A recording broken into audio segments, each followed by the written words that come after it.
The boarding house door slammed so hard the boys flinched. Sarah didn't. She'd learned not to flinch anymore. Mrs. Pritchard stood in the doorway, arms crossed over her starched apron, face hard as the Wyoming winter descending around them. "I don't rent to women without husbands. Bad for my reputation." Sarah held her youngest son closer. Tommy was 5, shivering despite the blanket wrapped around his thin shoulders. Ben stood beside her, 8 years old and trying to be brave. Jacob, 11, had already climbed back onto the wagon, jaw set, eyes burning with the kind of anger that came from understanding too much too young. "Please," Sarah said quietly.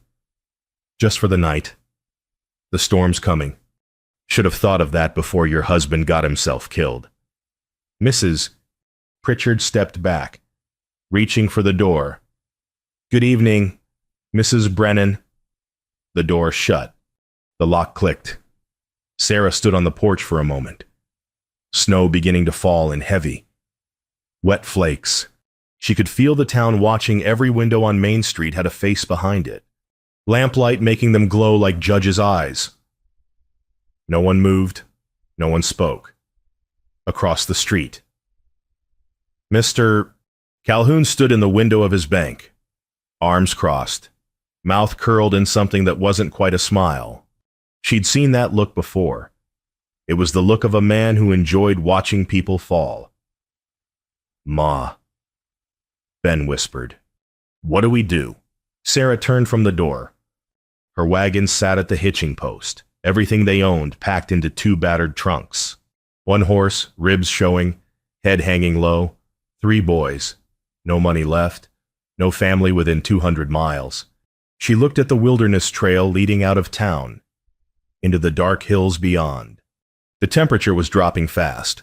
The wind was rising. If they stayed in town, they'd freeze in the wagon. "If they left, we'll camp past the ridge," she said, climbing onto the seat. Tommy whimpered.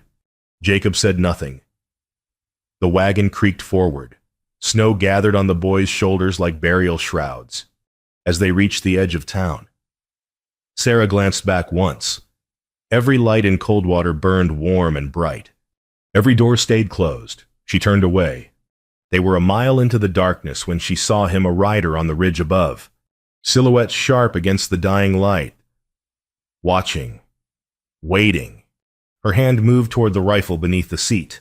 The rider began to descend. The rider didn't ask her name, didn't ask her story, just turned his horse and said, "Follow me." Sarah's hand stayed on the rifle. "I don't know you." "No, ma'am." His voice was low, steady. "Not friendly, but not cruel either. But I know that trail you're on leads nowhere, and I know this storm will kill you and them boys by midnight. We'll manage." "You won't." Tommy's teeth chattered so hard Sarah felt it through her coat. Ben had stopped talking an hour ago. Even Jacob, stubborn as his father, had pulled his hat down low, surrendering to the cold. The rider waited. Snow gathered on his hat brim. "Why?" Sarah asked. "Because..." He turned his horse. "Follow or don't. Your choice." She followed. The cabin appeared after 20 minutes, small, weathered, but solid. Smoke rose from the chimney. A barn stood behind it. And beyond that, a single grave marker with a wooden cross. The rider dismounted and opened the cabin door. Firelight spilled out, warm and golden. "Inside," he said. "All of you." The boys stumbled toward the heat like moths. Sarah hesitated at the threshold. The man pulled a canvas sheet from a peg on the wall, began stringing it across the middle of the room with practiced efficiency. "Boys by the fire. You take the bed. I'll sleep in the barn. I won't take charity." He glanced at her, eyes shadowed beneath his hat. "Then call it a trade. You cook. I'll pretend it's charity so my pride don't suffer." Tommy collapsed in front of the fireplace, Ben beside him. Jacob stood rigid, watching the stranger with suspicion. Sarah looked around the cabin clean. Sparse. Everything in its place. A man living alone. A man who'd been alone for a while. "There's stew in the pot," the man said. "Beans in the barrel. Feed them. I'll tend your horse." He walked out before she could respond. Through the frosted window, Sarah watched him lead her exhausted mare toward the barn. He moved slowly, speaking to the animal in tones too low to hear. Then he stopped at the grave marker, hat in hand, snow gathering on his shoulders. He looked like a man who'd forgotten how to come inside. Tommy was already asleep, curled against Ben. Jacob sat by the fire, arms wrapped around his knees. "Who is he?" "Ma," Ben asked. Sarah hung her wet coat by the door. "I don't know, baby." But she looked at the grave again, 2 names carved in the wood. Eleanor and Daniel Tucker. 1879. 3 years dead, and the man still slept in the barn. She ladled stew into bowls with shaking hands. The widow didn't sit still. Cole had noticed that first thing. Always moving, mending, scrubbing, teaching the boys their letters by the fire. 3 days since the storm. The snow had stopped, but the cold hadn't. Sarah insisted on earning her keep. She'd patched his shirts, cooked meals that actually tasted like something, organized the chaos he'd been living in since Eleanor died. The boys worked too. Jacob, serious and watchful, hauled water from the creek. Ben, cheerful despite everything, chopped kindling with fierce determination. Tommy shadowed Cole everywhere, silent as a ghost, watching with enormous eyes. Cole wasn't used to being watched anymore. He sat on the porch step, carving a wooden horse for the boy. His hands shook not from cold, but from memory. Daniel had been 5 when the fever took him. Same age as Tommy, same hungry eyes. Eleanor had begged him to fetch the doctor, but the storm had been too fierce, the town too far. By the time he'd made it back, the knife slipped. Blood welled on his thumb. "Mr. Tucker." He looked up. Sarah stood in the doorway, flour on her hands. "You're bleeding." "It's nothing." She came outside anyway, tore a strip from her apron, wrapped his thumb with efficient gentleness. Her hands were rough, scarred from work, a widow's hands. "Thank you," he said. "For what?" "All of it." She sat beside him on the step. "You didn't have to help us." "Yes, I did." Before she could respond, hoofbeats sounded on the trail. Cole stood, instinct moving his hand toward the rifle propped by the door. A rider appeared, Deputy Walsh, red-faced and uncomfortable. "Tucker." "Deputy." Walsh dismounted, handed him a folded paper. "From the church council. Reverend Mills and Mr. Calhoun want you to know. Folks are concerned."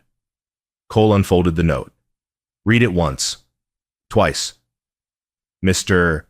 Tucker. A widow woman staying unchaperoned in your home presents an improper situation. For the sake of decency and your reputation, we advise she be encouraged to move along. Town resources can assist with relocation. Signed, the council." Sarah had gone pale. She'd read it over his shoulder.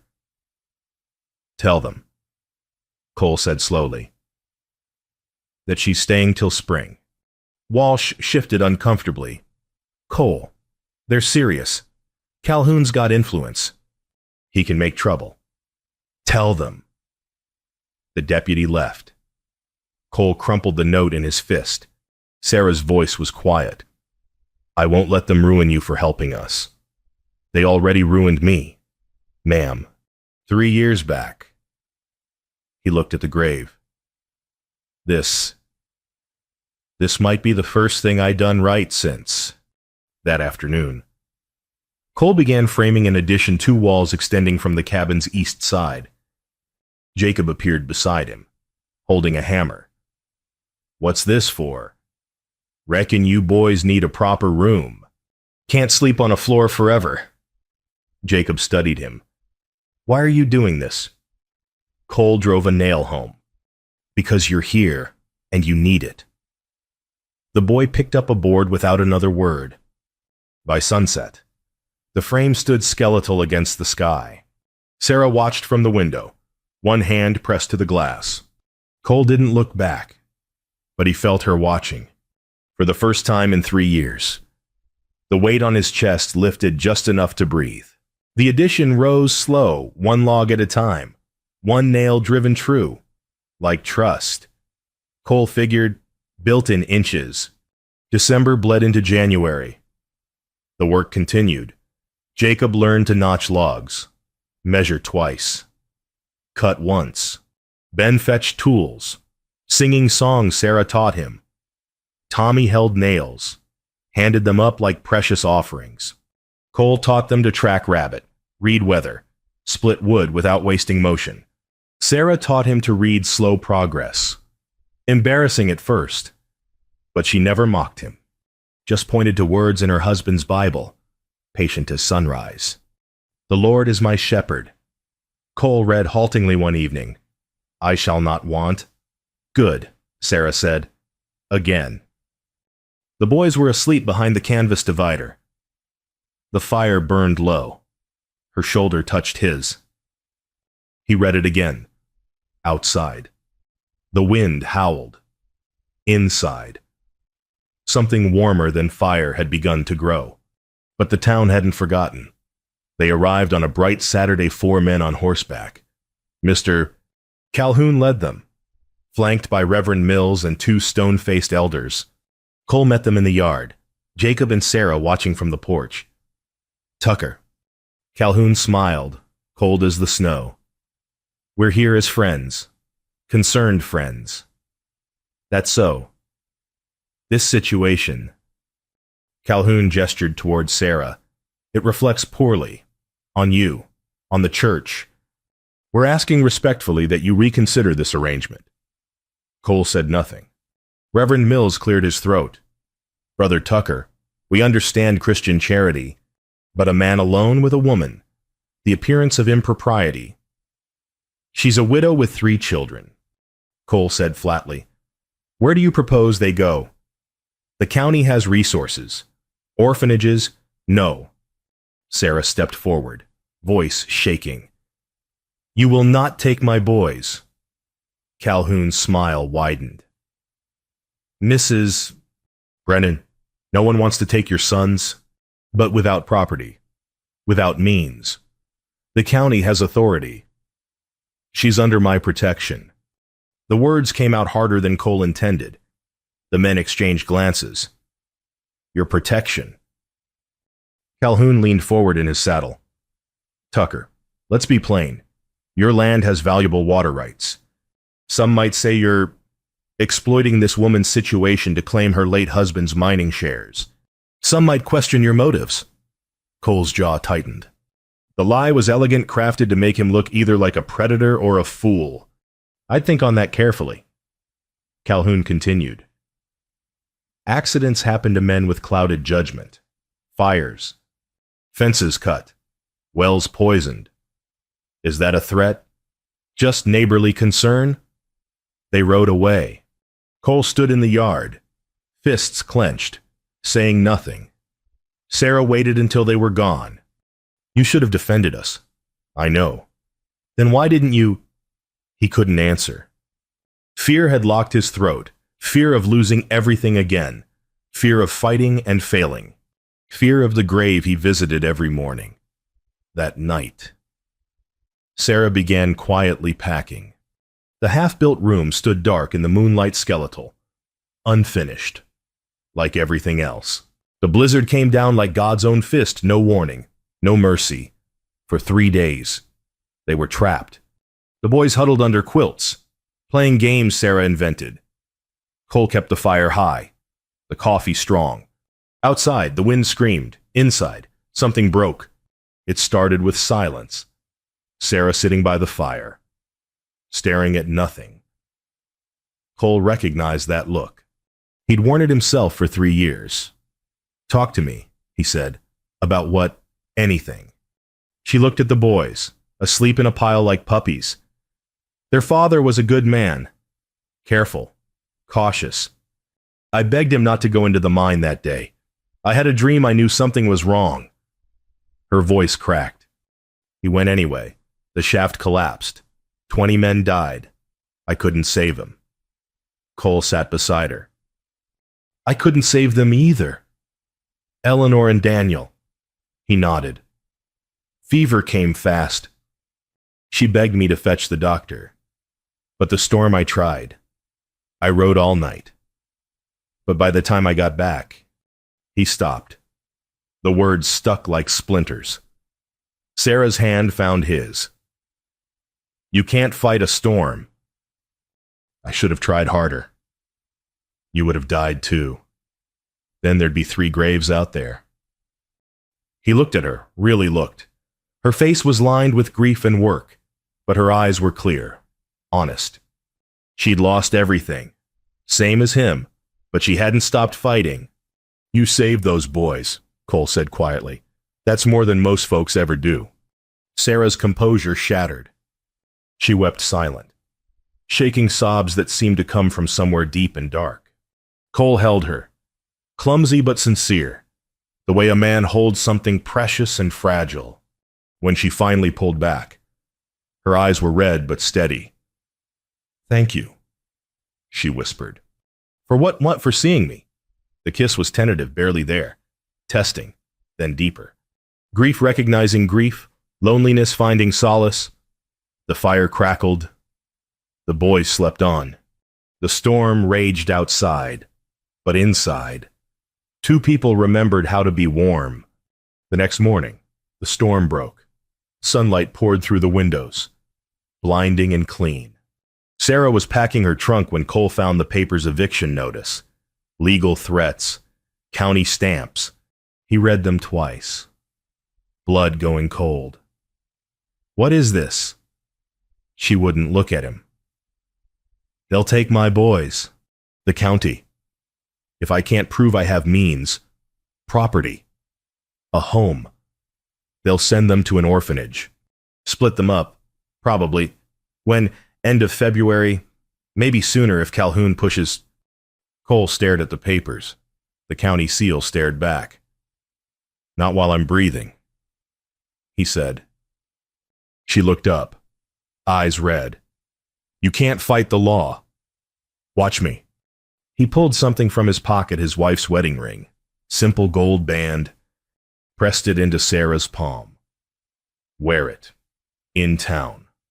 Let them think what they need to think. You're under my protection, legal or not. Cole. I mean it. You and those boys. You're mine now. She stared at the ring, then, slowly, slid it onto her finger. Outside. The snow began to melt. Spring was coming, but the fight wasn't over. She shouldn't have come to town. But they needed supplies, and Cole said it was time to face it down. He was wrong. The town hall was packed every family, every busybody, every soul in cold water who had nothing better to do on a Sunday afternoon than judge their neighbors. Sarah sat in the back, the ring heavy on her finger. Cole stood near the front, hat in hand, face unreadable. Mr. Calhoun presided from the raised platform, smiling like a snake in Sunday clothes. We're here to address concerns regarding Mr. Cole Tucker and his house guest. Murmurs rippled through the crowd. It has come to our attention, Calhoun continued, that Mr. Tucker may be exploiting Mrs.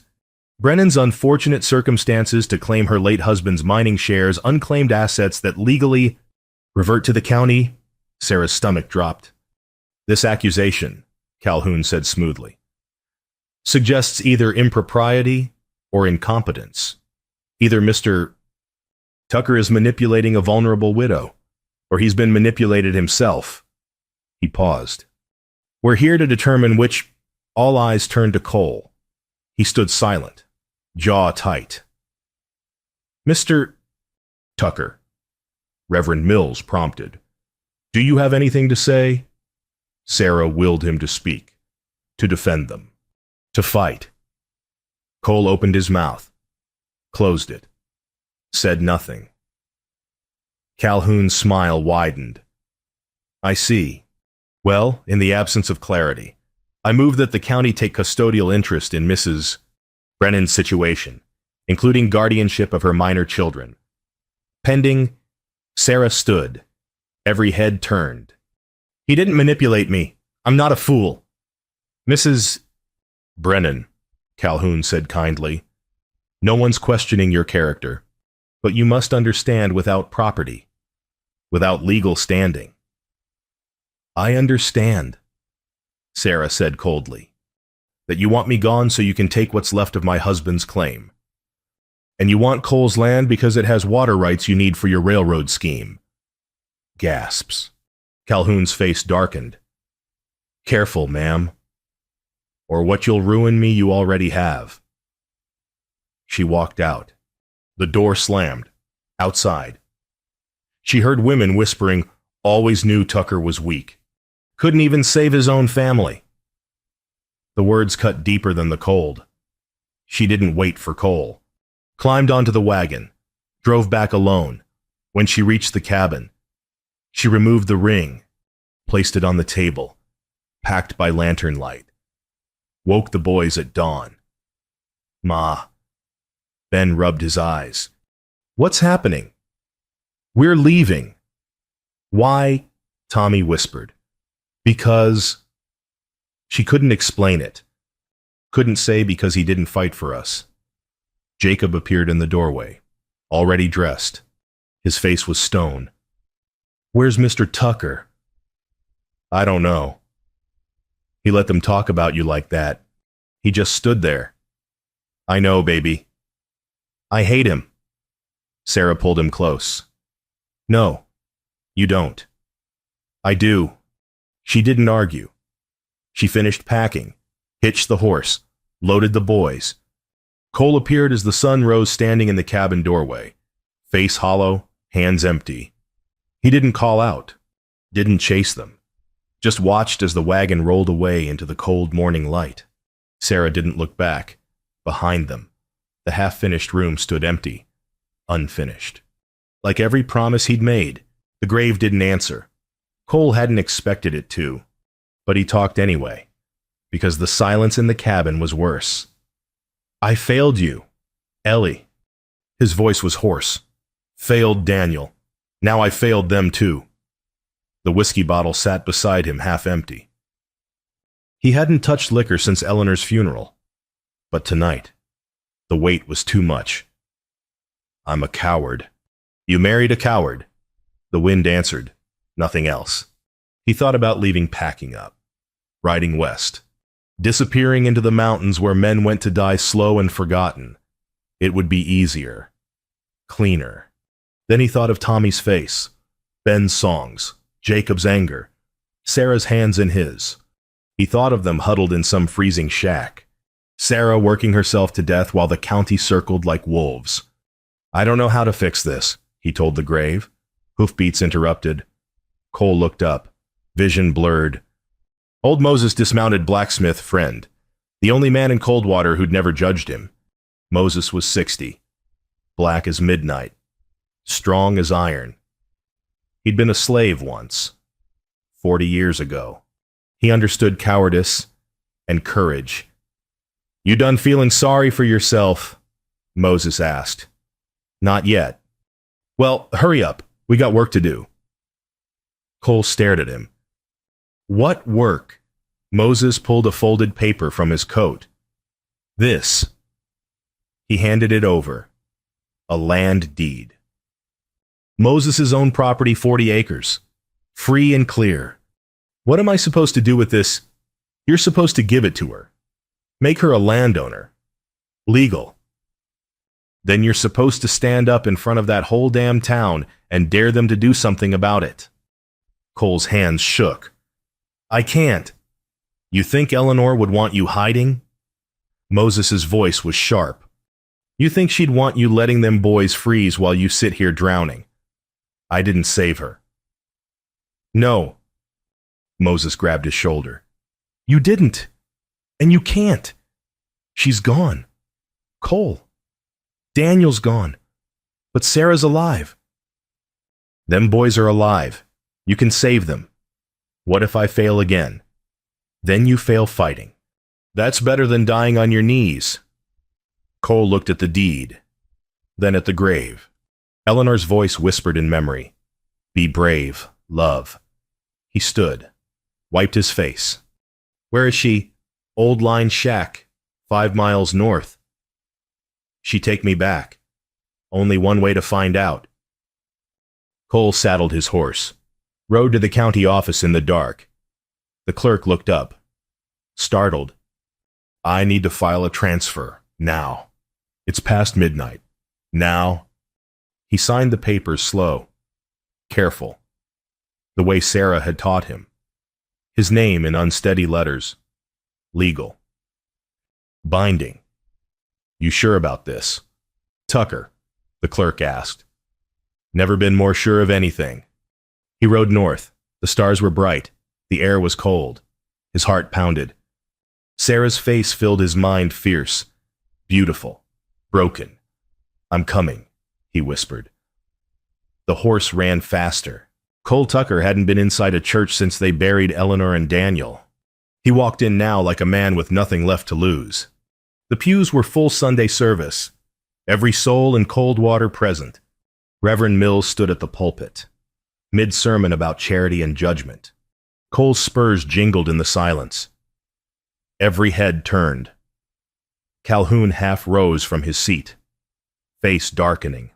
Tucker, this is— Shut up, Calhoun! Gasps. The Reverend froze. Cole walked down the center aisle, boots loud on the wooden floor. He stopped at the front, turned to face the congregation.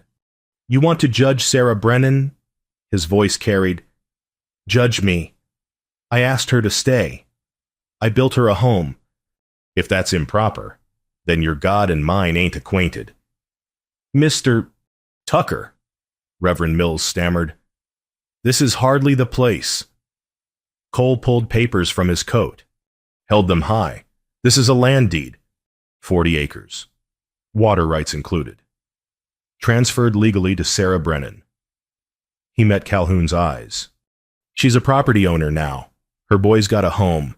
Legal. Binding. Any questions? Calhoun stood, face purple. You're a fool. Tucker, you just signed away your future for a woman who— for family. Cole's voice was steel. Something you wouldn't know about. Calhoun, you just know property, and people ain't property. This is an outrage. You're right. Cole stepped closer. It is an outrage. That you turned a woman and 3 boys out in a blizzard. That you schemed to steal what little they had left. That you all sat in your warm houses and called it righteousness. Silence. Heavy. Suffocating. She's worked harder than half of you. Bled for every inch. I'll stand with her till the ground takes me. He looked around the church. Any man here got issue with that. Step forward now. No one moved. Then old Moses stood. I stand with him. The schoolteacher rose. Me too. 3 ranch families. The livery owner. The widow Henderson. Not everyone. But enough. Calhoun stared, trembling with rage. Then he shoved past Cole, stormed down the aisle and out the door. Reverend Mills cleared his throat. Well, sometimes the Lord works in mysterious ways. Cole didn't wait for benediction. He turned and walked out. Behind him, whispers bloomed like spring flowers. He mounted his horse, 5 miles north, Sarah's face in his mind. Hold on, he whispered. I'm coming. The horse galloped into the sunlight. Sarah heard hooves and reached for the rifle. Then she saw him head bowed, hat in hand. Cole. Her heart lurched. He dismounted slowly, stopped 10 feet away, looked at the boys, first Tommy, Ben, Jacob standing in the doorway of the miserable line shack. Jacob, Ben, Tommy! Tommy broke, ran to him. Cole caught the boy, held him tight. Ben followed, wrapping his arms around Cole's waist. Jacob stayed back, arms crossed, but his eyes were wet. "I'm sorry," Cole said. "I was afraid, and I let fear make me a coward." "You left us," Jacob said, voice breaking. "I know." Cole met the boy's eyes. "And I'll regret that till I die. But I'm here now, and I ain't leaving again." Jacob's face crumpled. He walked forward, slowly, and leaned into Cole's chest. Cole held all three boys, eyes closed. Then he looked at Sarah. She stood apart, face unreadable. "I got something for you," Cole said. He handed her papers. She read them once, twice. Her hands shook. "You gave me Moses's land. It's yours. Legal. You and the boys got a home. Whether you want me in it or not." "Cole, I stood up in front of the whole town, told them you were mine. Told them I'd stand with you till the ground takes me." He took a breath. "I should have done that weeks ago. I'm sorry." Sarah looked at the deed, at the boys, at the man standing in front of her, hat in hand, heart in his eyes. She reached into her pocket, pulled out the ring, the one she'd left on his table, slid it onto her own finger. "Then make it real. Cole Tucker. Make it a family." His face broke into something between a sob and a smile. He kissed her gentle, desperate, grateful. The boys cheered. 3 months later, spring bloomed full and fierce across the valley. The cabin stood solid now, addition complete. 2 proper rooms. A porch where Sarah could shell peas and watch the boys play. Cole taught Jacob to ride, patient and proud. Ben planted a garden with Sarah, singing the whole time. Tommy followed Cole everywhere, small shadow with endless questions. Old Moses officiated the wedding by the creek simple ceremony. No fuss. Just family and a few friends. Sarah wore wildflowers in her hair. Cole's hands shook when he said his vows, but his voice was steady. Town women visited, tentative at first. Most brought bread. Some brought apologies. Calhoun left Coldwater in disgrace. His schemes exposed. The land flourished. One evening, as the sun set gold and red across the valley, they stood together in the cabin doorway. 4 souls patched into a family. Behind them, Eleanor and Daniel's grave was ringed with wildflowers the boys had planted. Ahead, the valley stretched wide and green, full of promise. Cole's hand rested on Jacob's shoulder. Sarah held Tommy, who clutched the wooden horse Cole had finally finished. Ben grinned, barefoot in the grass, chasing fireflies. "You ready?" Sarah asked, squeezing Cole's hand. Cole looked at his family, and felt the weight lift. 3 years of grief, 3 months of fear, all of it washed clean by the simple act of choosing love over silence. "I'm home," he said. Sarah smiled. "So are we." The sun dipped below the mountains. The valley glowed. Somewhere in the distance, a meadowlark sang. They walked inside together. The door closed soft behind them. Home wasn't a place you found, Cole thought. It was a place you built one hard day, one brave choice at a time. And sometimes, if the Lord smiled, you built it with people who needed building too. Outside, the grave stood peaceful in the twilight. Eleanor and Daniel, resting, remembered, honored. But life belonged to the living. And life, finally, was good. The end.